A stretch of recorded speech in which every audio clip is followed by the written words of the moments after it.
எல்லாம் எப்படி இருக்கீங்க? இன்றைக்கி ஈஸியாக சிம்பிளாக நம்ம வீட்டுங்களில் செய்கிற பொருள் தான்.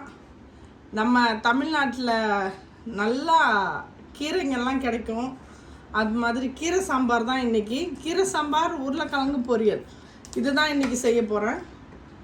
எப்படி செய்கிறோம் அப்படின்றத வாங்க பார்க்கலாம். ஆனால் ஃபஸ்ட்டு என்ன தேவை அப்படின்றத நம்ம பார்த்துடலாம். நான் நம்ம இந்த கப்பால் 1 கப்பு தால் போட்டுக்கலாம். 1/2 கப்பு பச்சைப்பயிறு, 1/2 கப்பு பச்சைப்பயிறு, இது ரெண்டையும் நல்லா வாஷ் பண்ணிட்டு வந்துடுவோம். தாலை வாஷ் பண்ணிவிட்டு நான் 1 கிளாஸ், பெரிய கிளாஸால் 1 கிளாஸ் தண்ணி போட்டிருக்கேன். நம்ம இதுக்கு எப்பயுமே தால், நம்ம காய்கறிங்க போட்டு வைக்கிற தாலுக்கு நம்ம தால் கம்மியாக போடலாம். கீரை தாலுக்கு நம்ம கொஞ்சம் நிறையா வைக்கணும். ஏன்னா அதில் வேறு எந்த பொருளும் இல்லை, வெறும் கீரை தான் இருக்கும். அதனால் கம்மியாக தால் கிடைக்கும்.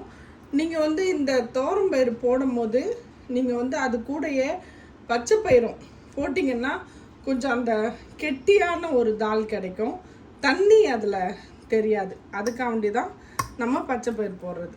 இதில் 1 வெங்காயம், 1 தக்காளி, 4 பச்சை மிளகா, பூண்டு, 1 கட்டி பூண்டு, ஜீரகம், இது எல்லாத்தையும் நம்ம இதில் போட்டுடலாம். இது எல்லாத்தையும் இதில் போட்டு நம்ம ஒரு 2லேருந்து 3 சிட்டி விட்டுக்குவோம். கொஞ்சம் மஞ்சத்தூள், தாலுக்கு வேணுன்ற அளவுக்கு மஞ்சத்தூள் போட்டுக்கலாம். இதை நம்ம இப்போ மூடி நம்ம ஒரு 2 சிட்டி விட்டு இதை எடுத்துக்கலாம். நம்ம அரைக்கீரை தால் தான் செய்ய போகிறோம். நான் அரைக்கீரை 1 கட்டு, இங்கே உள்ள 1 கட்டு, துபாயில் உள்ள 1 கட்டு, ஊரில் உள்ள 1 கட்டு கிடையாது, இங்கே உள்ள 1 கட்டு கழுவி வச்சுருக்கேன். இதை நம்ம செஞ்சுக்கலாம். உருளைக்கிழங்கு நான் அவிச்சு வச்சுட்டேன். இந்த பாருங்க, அவிச்சு வச்சாச்சு. இப்போ இதை நம்ம கட் பண்ணி எடுத்துக்கிட்டு நம்ம ஃப்ரை பண்ணிக்கலாம். இப்போ நம்ம குக்கர் தால் சிட்டி வந்துருச்சு. அது போகிற வரைக்கும் நம்ம உருளைக்கிழங்கு நம்ம ஃப்ரை பண்ணி எடுத்துடலாம். அதுக்கு எண்ணெய் ஒரு 2 ஸ்பூன் கிட்ட ஊற்றிக்கங்க.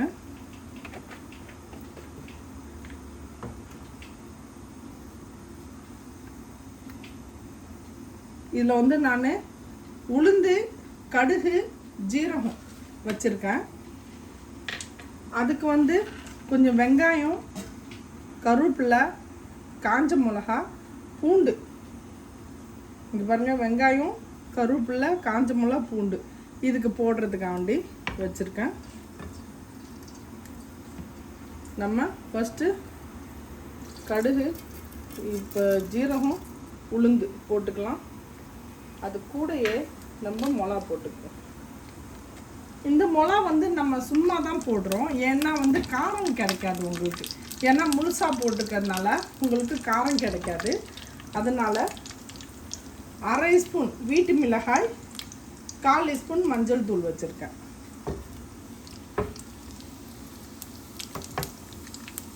இது எல்லாமே ரொம்ப வேகக்கூடாது.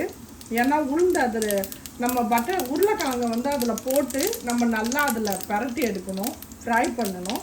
அதனால் ரொம்ப வறுக்கக்கூடாது. நம்ம இப்போ இது 3யும் போட்டுடலாம்.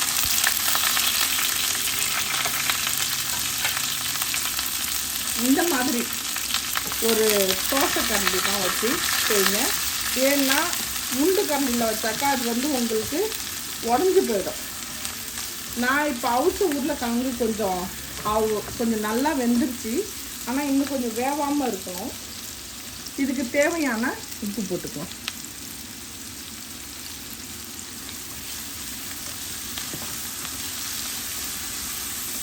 கொஞ்சமாக வெங்காயம் வதக்கினா போதும்.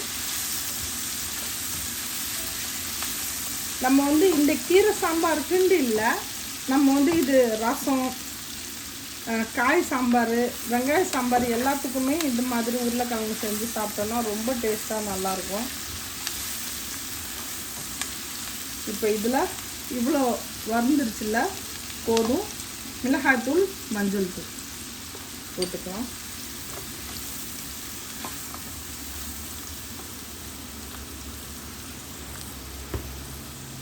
உருளைக்கிழங்கு வந்து நான் இந்த மாதிரி கட் பண்ணி வச்சுருக்கேன். நீங்கள் உங்களுக்கு எப்படி வேணுமோ நீங்கள் அந்த மாதிரி கட் பண்ணிக்கலாம். நான் இது மாதிரி கட் பண்ணியிருக்கேன். இதை நம்ம இதில் போட்டுடலாம்.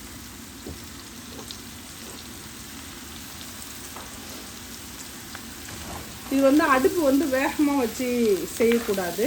நம்ம இதை கிண்டின உடனே நம்ம அடுப்பை வந்து ஸ்லோ பண்ணிடலாம். ஸ்லோ பண்ணிவிட்டு அப்படியே முறுகுற அளவுக்கு நம்ம வச்சுருவோம்.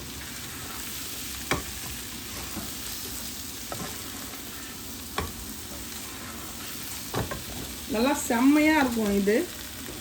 நான் இந்த அடுப்பில் இதை வச்சிட்றேன். கேஸ் ஃபுல்லாக ஸ்லோ பண்ணிவிடுங்க. இந்த அடுப்பை ஆஃப் பண்ணிவிடுவோம். இந்த மாதிரி மிக்ஸ் பண்ணிவிட்டு இந்த வெங்காயம்லாம் இந்த இது உருளைக்கிழங்கு மொறுவரத்துலேயே வெங்காயமும் வெந்துடும். இதில் நம்ம வச்சிடலாம். இதை ஸ்லோவாக மூடியெல்லாம் போட வேண்டாம். இப்படியே வச்சு நம்ம இதை வறுத்து எடுத்துக்கலாம். இதை பாருங்க. இப்போ இது தாளிக்க தேவையான பொருள் எடுத்து வச்சுருக்கேன். என்னன்னா கடுகு, உளுந்து, ஜீரகம், இதில் வந்து பூண்டு, காஞ்ச மிளகா, கருவேப்பிலை இதில் இருக்குது. பெருங்காயத்தூள், 1 ஸ்பூன் நெய், 1 ஸ்பூன் எண்ணெய்.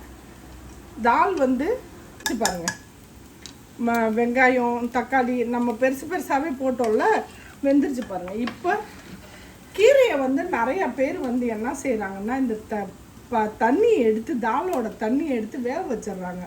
வேக வைக்கக்கூடாது. கீரை வந்து எப்பயும் ரொம்ப வேகக்கூடாது. நம்ம இப்போ இந்த தால் சூடாக இருக்குல்ல, அதுலேயே இந்த கீரையை போட்டுடணும். ஆனால் நிறைய பேர் அப்படி தான் செய்கிறாங்க. இந்த கீரையை வேக வைக்கிறாங்க தண்ணியில். அது மாதிரி எப்பயும் செஞ்சிடாதீங்க. ஆனால் தண்ணியை நம்ம கீழே ஊற்ற போகிறதில்ல, இருந்தாலும் அது மாதிரி செய்ய வேண்டாம். இது உங்களுக்கு ரொம்ப கட்டியாக இருக்குது அப்படின்னு தெரிஞ்சிச்சு அப்படின்னா கொஞ்சமாக தண்ணி போட்டுக்கோங்க. இப்போ இந்த கீரையை நம்ம இதுலேயே கிண்டிட்டோம். இதுக்கு நம்ம உப்பு போட்டுக்கலாம். இன்னும் நம்ம உப்பே போடல. இதுக்கு தேவையான அளவு உப்பு போட்டுக்கலாம். இந்த கீரை வந்து இதுலேயும் நம்ம வந்து கொதிக்க வைக்கிறதுலையுமே வெந்துடும். நான் கொஞ்சோண்டு 1/2 கிளாஸ் தண்ணி போடுறேன். ஏன்னா தால் வந்து கொஞ்சம் வச்சோம்னா கெட்டியாகும். அது வந்து ரொம்ப கெட்டியாகிடும். அதுக்கு தான் இது சரியாயிடுச்சு. நம்ம இப்போ தாளிக்கிற இடத்துக்கு போகலாம். 1 ஸ்பூன் நெய், 1 ஸ்பூன் எண்ணெய்,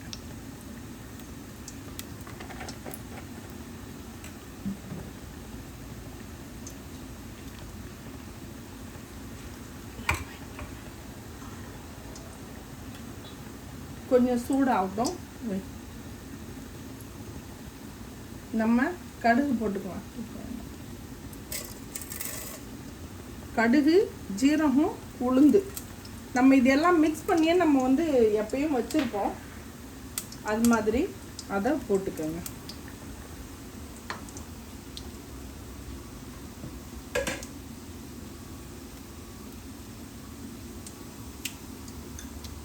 இதில் இப்போ நம்ம காஞ்ச மிளகாவை போட்டுருவோம்.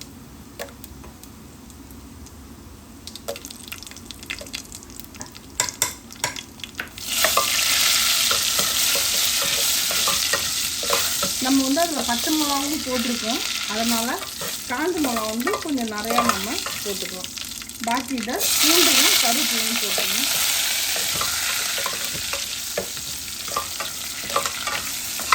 நம்ம வந்து பூண்டும் நம்ம தாலில் போடணும். இது தாளிக்கும் போதும் கொஞ்சம் பூண்டு போடணும். இப்போ இதே மாதிரி நம்ம தாலுக்கு தாளிக்கணும் அப்படின்றாலும் போடணும். கொஞ்சம் இதில் நம்ம எக்ஸ்ட்ரா மல்லித்தலை போடணும். ஆனால் இதுக்கு தேவையில்லாது. பெருங்காயம், நமக்கு கொஞ்சம் பெருங்காயம் போட்டுக்கலாம். இங்கே பாருங்கள், நல்லா பூண்டு பாருங்கள் எப்படி சவந்து போச்சு. இந்த டைமில் கேஸை கொஞ்சம் ஸ்லோ பண்ணிக்குவோம். நம்ம தாலை எடுத்து அதில் ஊற்றிடலாம்.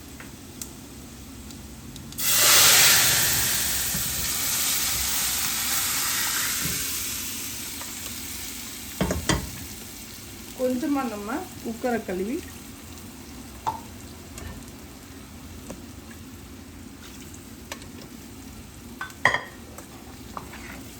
செம்மையாக அரைக்கீரை தால் ரெடி ஆகிடுச்சு பாருங்கள்.